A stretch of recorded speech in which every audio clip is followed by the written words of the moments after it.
Shalom, meus queridos e muito amados irmãos. Estamos aqui para mais um vídeo, né?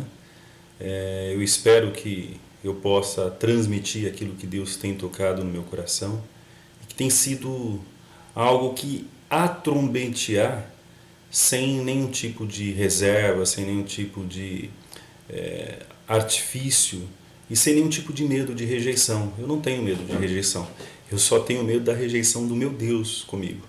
Fora isso, eu não tenho medo de rejeição, tá? Até porque, eu não sei se vocês sabem, né?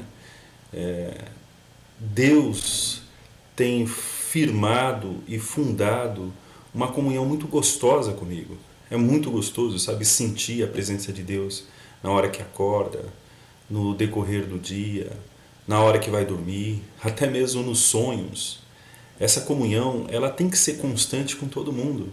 Então, uma vez que nós adquirimos essa, vamos dizer assim, essa bênção de Deus, essa graça de Deus através do Espírito Santo, todo mundo tem acesso a isso, né? Só que para você ter essa comunhão existe um preço muito alto de pagar e muitas vezes nós não estamos dispostos a pagar esse preço, né? O preço da comunhão com Deus, da vida com Deus, né? Porque uma vez nós tendo comunhão com Deus, é muito interessante a gente perceber isso. Vai vir, vai vir coisas contra nós, você vai perder seus amigos. Pode escrever isso daí, porque as pessoas elas têm um costume muito feio, né, de dizer, ó, vem para Jesus que você vai ser feliz, vai ter uma esposa amada, filhos abençoados e todo mundo vai sorrir para você, o mundo vai te abraçar. É mentira, é mentira. Jesus ele veio para trazer separação. Eu explico isso daí para vocês. Por que separação? Porque os filhos de Deus não são filhos desse reino. Os filhos de Deus não são filhos desse mundo. E uma vez, a Bíblia diz claramente, se eu não me engano, no livro de Gálatas, que a amizade, ou Gálatas ou Tessalonicenses, a amizade neste mundo, não, Timóteo, a amizade neste mundo é inimizade contra Deus. Por que Deus ele deixa isso daí bem claro? Porque este mundo matou Jesus. Esse mundo fustigou Jesus. Este mundo rejeitou Jesus. Então, o que nós iremos querer neste mundo, uma vez que nos foi dado o seguinte testamento: no mundo vocês vão sofrer. No mundo vocês terão aflições. Então, qual que é a ilusão da nossa vida, da nossa mente ou da nossa compreensão e acharmos que o mundo vai nos abraçar, que nós teremos um montão de amigos? Não. Até mesmo dentro da nossa casa há esta separação. Por quê? O caminho de santidade, o que significa santidade? Separação. Separação do quê? Do pecado, das coisas erradas, da mentira, da falsidade, de tudo aquilo que não são princípios cristãos judaicos, não são princípios da palavra de Deus. E uma vez nós nascendo de novo da água do Espírito, como diz lá em João 3, nós não somos mais filhos dos nossos pais, né? Muito interessante isso. Eu quero provar com a Bíblia, né? Vocês podem lá no Evangelho de João, né? Capítulo 1, versículo 12, né? Está dizendo assim: e a todos os que receberam, Deus deu-lhes o poder de se tornarem filhos de Deus. O que isso diz da nossa nova natureza? O que é filhos de Deus? É testemunhar a vida de Deus, é testemunhar a verdade de Deus. Não existe verdade relativa. Não existe verdade que relativiza erro ou justifica os pecados. Eu pequei e necessito do perdão, necessito do arrependimento. E arrependimento, eu falo isso também sem nenhum medo ou sem nenhuma preocupação em ser rejeitado. Arrependimento não é, Senhor, eu pequei, me perdoa, é chorar, sabe aqueles choros de crocodilo? O verdadeiro arrependimento é você deixar de fazer aquilo que você fez errado. Se você não mentia, não minta mais. Se você adulterava, não adultere mais. Se você pensa em qualquer pecado, você não faz mais. O arrependimento é o poder que Deus dá, não é nós que produzimos arrependimento. O arrependimento é o poder que o Espírito Santo de Deus dá de nós largarmos as velhas práticas da velha natureza, da natureza adâmica, da natureza pecadora. Então, assim, você pode chorar? Não estou dizendo que não pode chorar, pelo amor de Deus. Eu estou dizendo assim que não é somente chorar. tá? Eu deixo bem claro isso porque muitas vezes as pessoas não entendem isso, né? Porque eu conheço um montão de pessoas que erram, né? Choram, mas no dia seguinte está fazendo a mesma coisa, nem se arrependimento? Não, não é arrependimento. O arrependimento implica em mudança de vida, mudança profunda de vida, de comportamento, de testemunho, de uma forma não que você acha que você mudou, mas as pessoas olham para você e elas veem que você mudou. Elas veem realmente que você está dando testemunho de uma vida cristã, de uma vida com Deus. E é muito interessante que os verdadeiros, não existe meio termo, entendeu? A Bíblia deixa isso daí bem claro. Os verdadeiros filhos de Deus, eles são rejeitados. Se você é aceito em todos os lugares, se as pessoas são seus amiguinhos, bate nas suas costas, vê alguma coincidência com a sua vida, se preocupe, você não é cristão. Eu vou ler um versículo para você, uma passagem da Bíblia para vocês vão entender aonde eu quero chegar. E não é o Celso que chegou a essa conclusão, é a própria palavra de Deus que diz a respeito disso. Eu gostaria que vocês abrissem lá, né? Eu quero ler esse texto um todo, né, para vocês me entenderem, né? Eu quero que vocês abrem no livro de 1 Reis 22, tá? O reino de Deus, o reino de Israel, era o reino que representava Deus na terra, ou tinha a obrigação de representar Deus na terra.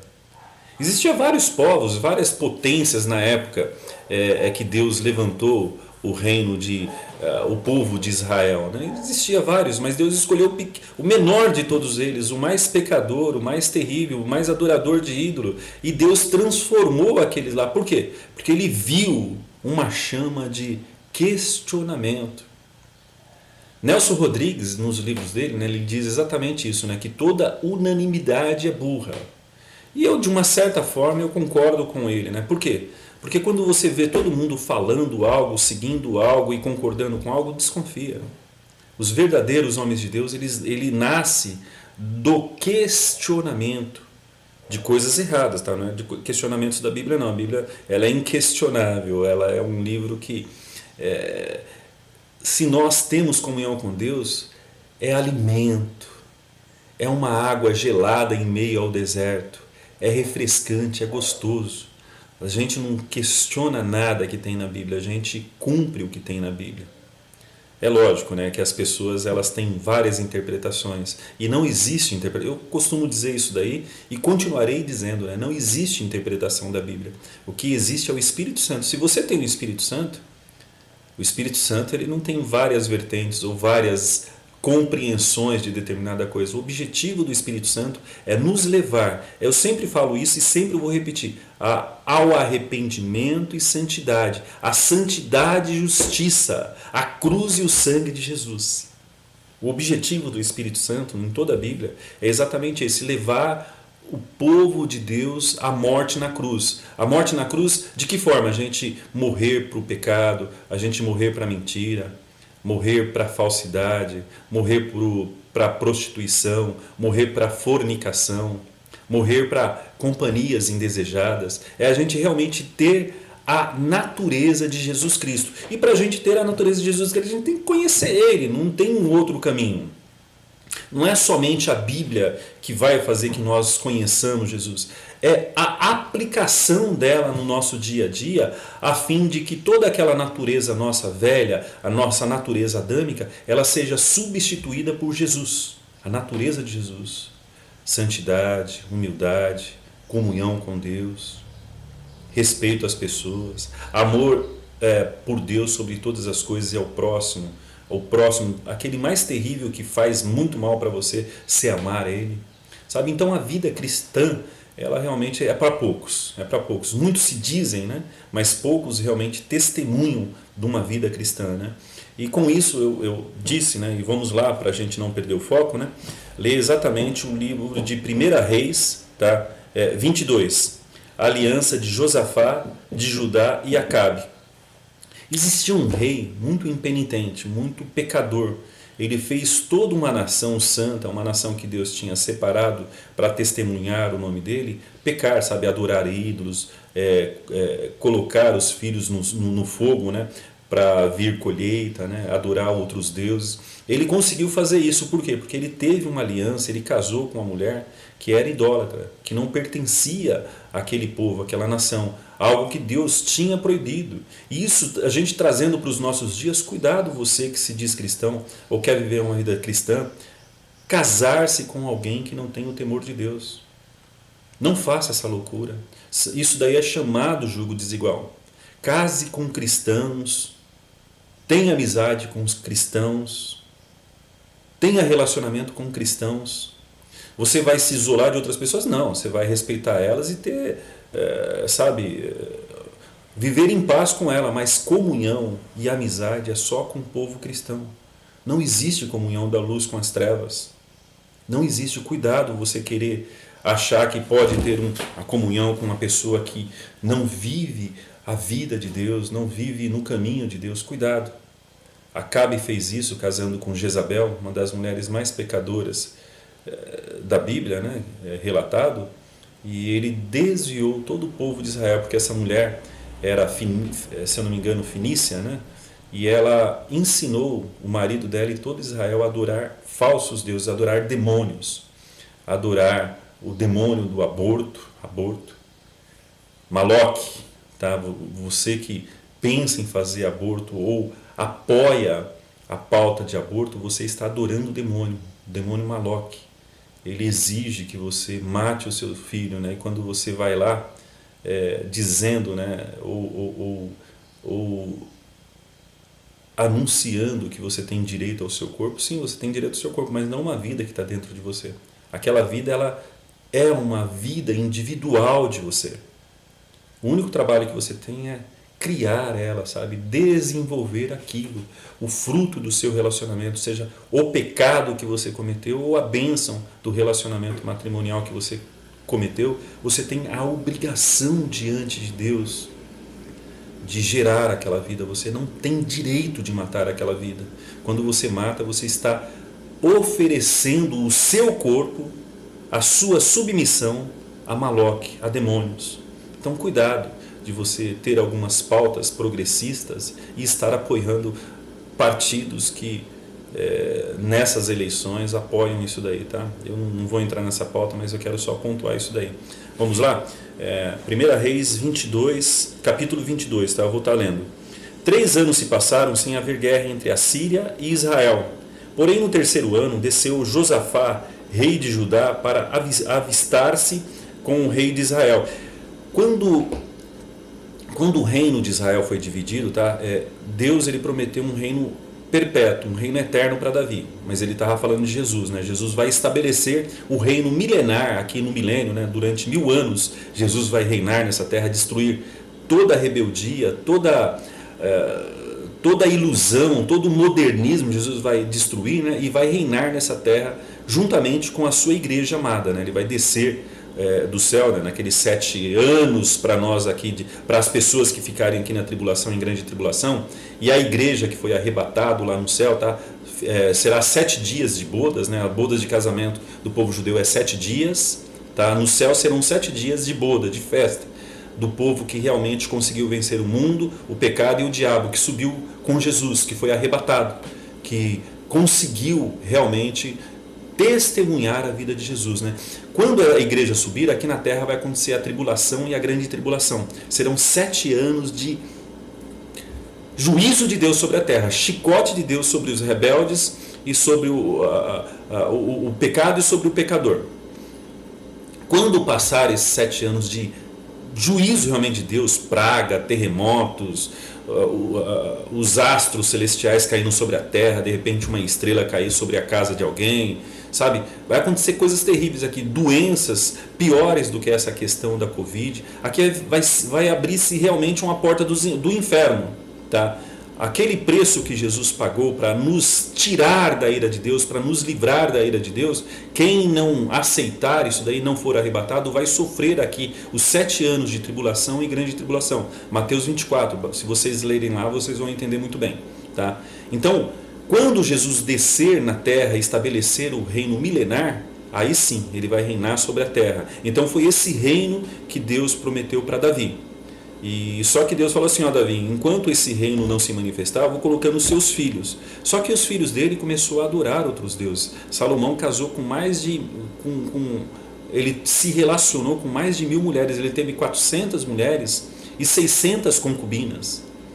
Então ele realmente abusou da graça de Deus. E com isso Israel caiu na apostasia, caiu na adoração a ídolos, caiu realmente da adoração de Deus. E com isso o coração de Deus ficou tão triste que ele dividiu o reino em dois, porque Israel era uma potência, tinha dominado todo o Oriente Médio, foi um império muito grande, o império de Israel, né? Tanto em questão de guerra, né? Força militar, quanto em questão de alianças. Salomão casava com várias mulheres, com várias princesas, para estabelecer aliança, e isso não foi agradável a Deus. Então Deus dividiu o reino em dois, o reino de Judá e o reino de Israel. O reino de Judá ficou com Josafá, tá? Nessa época, tá? De 1 Reis 22. E o reino de Israel ficou com Acabe e a esposa dele, né? Porque infelizmente homens frouxos, né? Quem domina a casa é a mulher, né? Isso é muito triste, né? Hoje nós temos um montão de homens frouxos, né? Homens que realmente não são cabeças nos seus lares, né? Não são cristos para sua esposa, né? Porque ser cabeça não é você abusar da sua esposa nem dos seus filhos, não. É você ser Cristo na sua casa para sua esposa, para os seus filhos, e a sua esposa, você tratar ela a ponto de entregar a vida por ela, como Jesus fez, tá? E a esposa tem que honrar este homem que é Cristo, entendeu? Que é cristão, que dá exatamente esse testemunho, tá? Deixar bem claro isso. Então eu quis explicar isso só para vocês entenderem, né? Então Josafá, ele era um homem que tinha comunhão com Deus. Ele era um homem que estava caminhando para um reino de paz, sabe? Um reino protegido por Deus. Mais que o reino ali foi separado, né? Já estava sobre um determinado jugo, né? Da Síria em alguns momentos, dos babilônicos em outros momentos, né? Quando o rei ele obedecia a Deus, Deus protegia ele e dava vitória sobre os seus inimigos. Porém Josafá, não contente com isso, né? Ele foi lá para estabelecer uma aliança, né? Não sei o que se passou na cabeça dele, né? Ele queria juntar esses dois reinos de novo, sendo que foi Deus que dividiu, né? É muito complicado você achar que o que Deus faz não é perfeito, né? Você querer consertar alguma coisa que Deus fez, que Deus cometeu, né? Então lá, 3 anos se passaram sem haver guerra entre a Síria e Israel. Porém, no 3º ano, desceu Josafá, rei de Judá, para avistar-se com o rei de Israel. Disse o rei de Israel aos seus servos: não sabeis vós que Ramote Gileade é nossa, e nós hesitamos em tomá-la das mãos do rei da Síria? Então perguntou a Josafá: irás tu comigo a peleja a Ramote Gileade? Respondeu Josafá ao rei de Israel: serei como tu és, o meu povo como o teu povo, os meus cavalos como os teus cavalos. Disse mais Josafá ao rei de Israel: consulta, olha a sabedoria de um homem de Deus, tá? Só que ele não seguiu isso daí, infelizmente, né? Josafá, olha a diferença de Josafá e Acabe. Josafá diz assim: consulte primeiro a palavra do Senhor, para ver se Deus tem exatamente no coração dele, se é da vontade de Deus, nós irmos, né, contra Ramote Gileade e tirar aquelas terras que a Síria conquistou de Israel, né? Então ele queria uma orientação de Deus. Ele falou isso para o rei Acabe, né? Então o rei de Israel ajuntou os profetas.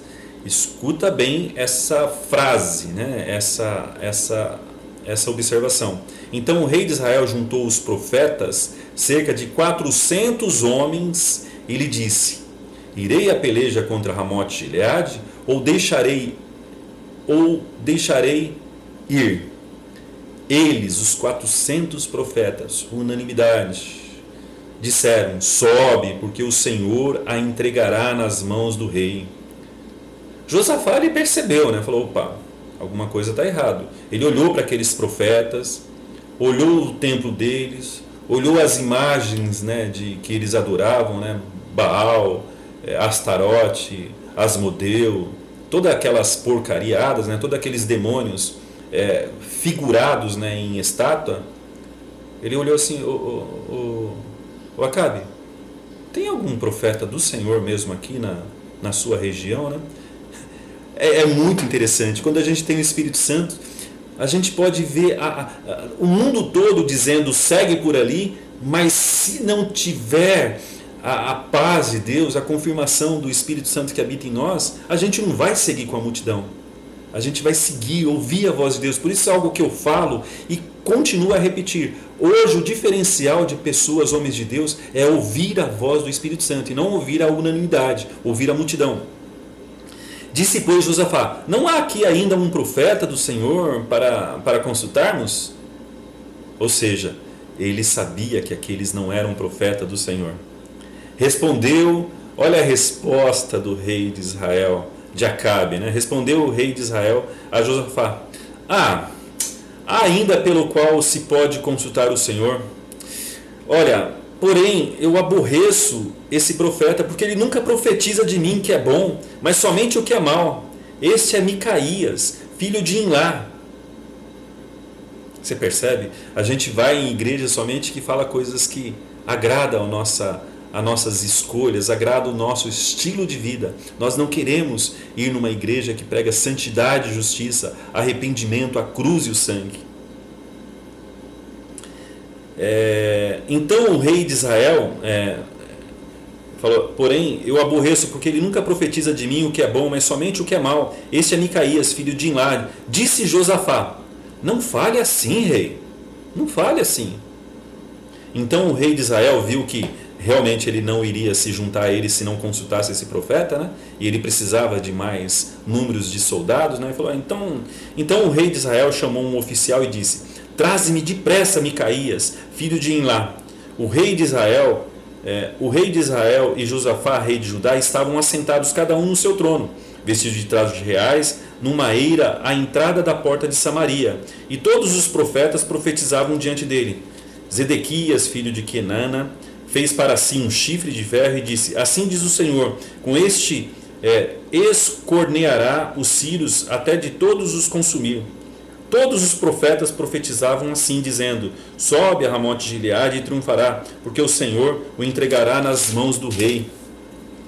O mensageiro que foram chamar a Micaías falou-lhe dizendo: eis que a palavra dos profetas é uma... Antes de chamar esse profeta, né, o Micaías, né, ele deixou bem claro: olha, todos os profetas está dizendo isso, né? Veja bem que ele falou: ó, o mensageiro que fora chamar a Micaías falou dizendo: eis que a palavra dos profetas a uma voz predizem coisas boas para o rei. Seja, pois, a tua palavra como a palavra de um deles, de todos eles, e fala o que é bom. Respondeu Micaías: tão certo como vive o Senhor, o que o Senhor me disser, isso falarei. E vindo ele ao rei, este lhe perguntou: Micaías, iremos a Ramote de Gileade a peleja, ou deixaremos de ir? Ele respondeu: sobe e triunfará, porque o Senhor entregará nas suas mãos. O rei achou estranho. É incrível, homens de Deus não conseguem mentir, não conseguem esconder a verdade, porque as pessoas percebem. Até mesmo a pessoa que não quer ouvir a verdade, ela percebe e ela se incomoda com isso, né? Foi o que então diz, o rei disse assim, né? O rei, não contente com aquilo, né? Acabe falou: quantas vezes te conjurei que não me fales senão a verdade em nome do Senhor? O próprio Acabe, né, pedindo, né, para que Micaías, mesmo de repente contra a vontade dele, falasse a verdade, né, porque Josafá não iria com ele se ele não falasse a verdade. Então disse ele: vi todo Israel disperso pelos montes, como ovelhas que não têm pastor. E disse o Senhor: estes não têm dono, torne cada um em paz para a sua casa. Então disse o rei de Israel a Josafá: não te falei? Não te disse que ele profetiza só a respeito do que é... Ele nunca diz o que é respeito de bom a meu respeito, somente o que é mal? Micaías prosseguiu ainda, o profeta falou, né? Vocês quiseram ouvir a palavra de Deus, então vamos lá. Ouve, pois, a palavra do Senhor. Vi o Senhor assentado no seu trono, e todo o exército do céu estava junto a ele, à sua direita e à sua esquerda. Perguntou o Senhor: quem enganará Acabe para que suba e caia em Ramote de Gileade? Uns diziam dessa maneira e outro dizia dessa. Então saiu um espírito e se apresentou diante do Senhor e disse: eu o enganarei. Perguntou o Senhor: com que? Respondeu ele: sairei e serei espírito mentiroso na boca de todos os seus profetas. Disse o Senhor: tu enganarás e ainda prevalecerás. Sai e faze assim.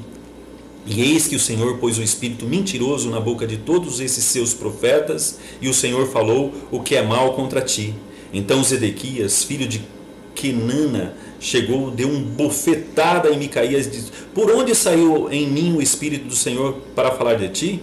Disse Micaías: eis que verás, naquele mesmo dia, quando entrares na câmara, entrares de câmara em câmara para te esconderes. Então disse o rei de Israel: toma Micaías e devolva a Amon, governador da cidade, e Joás, filho do rei.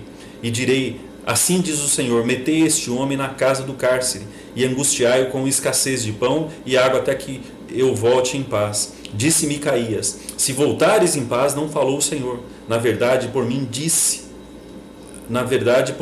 disse mais: ouve, ó vós todos os povos. Amados, aqui, depois continua aqui, né, se vocês quiserem continuar, né, a ler, né, é muito interessante, né? O rei não gostou da profecia de Micaías. O chefe, né, dos falsos profetas, né, profetas de Baal, de Astarote, né, deu um tapa, né, em Micaías, e ele foi preso justamente por dizer a verdade. Ele tinha comunhão com Deus. Ele não se preocupava com a aprovação ou com a aceitação das outras pessoas. Ele não tinha uma religião. É muito interessante isso. Ele não tinha um ajuntamento, né, de pessoas que pensavam da mesma forma que ele. Ele era único. Ele era único em Israel. Tanto que foi buscar ele justamente para ouvir esta única voz, essa única palavra que está dizendo a verdade. Oh, amados, nós estamos vivendo exatamente isso. Hoje todas as igrejas diz paz, diz tranquilidade, diz: vem para a minha igreja que Deus vai te abençoar, você vai ter um carro, uma casa, uma esposa amada, filhos maravilhosos. Todas as igrejas estão pregando prosperidade, uma vida feliz, uma vida abençoada com Deus. Todas as igrejas estão pregando um evangelho falso, um evangelho mentiroso. Nós estamos vivendo os piores tempos da Bíblia. Nós estamos vivendo o momento de Apocalipse, o momento de decisão, o momento de... Nós estamos na iminência da Terceira Guerra Mundial. A Rússia está preparado com os seus mísseis balísticos nucleares para incendiar a Europa e a América do Norte. Já está tudo pronto. A qualquer momento ela vai disparar estes mísseis. E o que nós esperamos dessa terra? Qual que é a nossa esperança nessa terra? O que é essa mentira que a igreja está pregando? Paz e prosperidade? Oh, amados, ouça somente o Espírito Santo neste momento. Nós estamos vivendo num momento central, aonde se você não ouvir somente o Espírito Santo, daí você pergunta para mim: Celso, como ouvir o Espírito Santo? Ajoelhe na sua cama, sabe, aos pés da sua cama, ou na sala, enquanto o Espírito Santo não falar com você. Mas não peça para o Espírito Santo aprovar algo que você sabe que está errado, porque a Bíblia é um manual, a Bíblia tem todas as respostas das quais você possa perguntar. Entendeu? Então, assim, não queira que o Espírito Santo concorde com você. Seja disposto a não ouvir aquelas profetadas, né? Assim diz o Senhor, você vai ter um carro, uma casa. Não. Ajoelhe aos pés da sua cama ou na sua sala, enquanto o Espírito Santo não te disser se aquilo que você está fazendo ou aquilo que você vai fazer não for correto. Não saia do lugar. Não saia do lugar. O Espírito Santo, ele se comunica assim com o seu povo. Ele está esperando que você pague esse preço, sabe? Tenha essa comunhão, busque a verdade para ele se revelar para você. O Espírito Santo é verdade. Não existem interpretações mil. O que existe é a verdade absoluta. Jesus disse: eu sou o caminho, a verdade e a vida. Tudo que foge ao ensinamento cristão de Jesus, a palavra de Deus, é mentira. É mentira. Se você fala assim: ah, Celso, eu não escuto mentira, né? Eu não falo mentira, mas escuto e propaga mentira, como eu tenho visto agora, né? Nesse momento de polarização política, né? Onde as pessoas mandam vídeos sem analisar, sem pesquisar se realmente é verdade, seja de direita ou esquerda. Se você está propagando mentira, você é mentiroso também. Cuidado com os vídeos que você manda. Você pode ser réu no juízo eterno, porque vai existir sim um juízo, o juízo do grande trono branco, onde Deus vai julgar todo mundo, toda alma que foi criada na terra, inclusive aqueles que foram mortos, que estão mortos. Deus vai julgar todo mundo e você pode ser condenado por essa mentira que você está propagando. Cuidado para você não ter lado aqui na terra, meus amados. Que a sua bandeira seja Jesus, que o seu testemunho seja Jesus, que a sua vida seja Jesus. E se alguma dessas ideias, política ou plano de governo ou candidato, estiver defendendo a causa nobre, a causa cristã, a fé cristã judaica e conservadora, escolha ele, seja qual for. Eu não vou aqui sugerir nada, é vocês que têm que analisar. Chega de Moisés dizer para vocês, vão até Deus. Deus nunca quis usar um profeta, Deus quis falar diretamente no nosso coração. Essa era a intenção de Deus, mas como nós não queremos pagar um preço, a gente quer escolher profetas e escutar aqueles profetas que melhor condiz com o nosso estilo de vida ou com aquilo que a gente quer ouvir. Vai aos pés do Senhor. O Senhor Espírito Santo, neste exato momento, Ele pode te dizer toda a verdade. Ele já disse na Bíblia, está na Bíblia. Mas como você não quer pagar esse preço, você é preguiçoso, você não analisa, não estuda a palavra de Deus, aí é complicado você acreditar no homem. Mas se vocês quiserem ouvir um profeta, meus amados, eu recomendo, hoje a única voz eclesiástica que está falando a verdade e tem dado o testemunho da verdade há mais de 20 anos. É um profeta chamado David Warr, um queniano. Tá? Eu estou falando isso no final para que vocês possam entender. Vai atrás desses profetas, eles são as duas testemunhas prometidas no livro de Malaquias 2 e 3. As duas testemunhas descritas no livro de Apocalipse 11. Quando fala das duas testemunhas, eles têm o mesmo sinal, a mesma unção de Elias e Moisés. Agora, se você não quiser, busque o Espírito Santo, mas você não terá nenhuma desculpa diante de Deus. Que Jesus ele falou assim: olha, você tem Moisés e os profetas, você tem o Espírito Santo, você tem a palavra de Deus. Qual vai ser a sua desculpa naquele dia para você se desculpar diante de uma vida de mentira, de uma vida de prostituição, de uma vida de engano, de uma vida de adultério? Você não terá desculpa. Por isso, conserte a sua vida hoje. Nem que você estiver sozinho, mas se você estiver dentro da palavra de Deus, o Espírito Santo te dá paz daquilo, estiver dentro da palavra de Deus, fique sozinho. Deus vai exaltar a sua vida. Deus vai te levar para o reino dos céus. Você será arrebatado para viver a verdadeira vida, porque aqui é um inferno. Aqui é o vale da decisão. Você está decidindo vida eterna ou morte eterna. Tem algumas pessoas que não acreditam nisso, né? Que acham que morreu, acabou, né? É triste, não conhece a palavra de Deus. Mas existe sim. Nós estamos vivendo no vale da decisão. Vida eterna ou morte eterna. Que em nome de Jesus Cristo, mesmo ficando sozinho numa decisão que Deus esteja dentro, escolha pela decisão correta. Que Deus possa nos abençoar no poderoso nome de Jesus. Eu agradeço a vocês. Deus abençoe.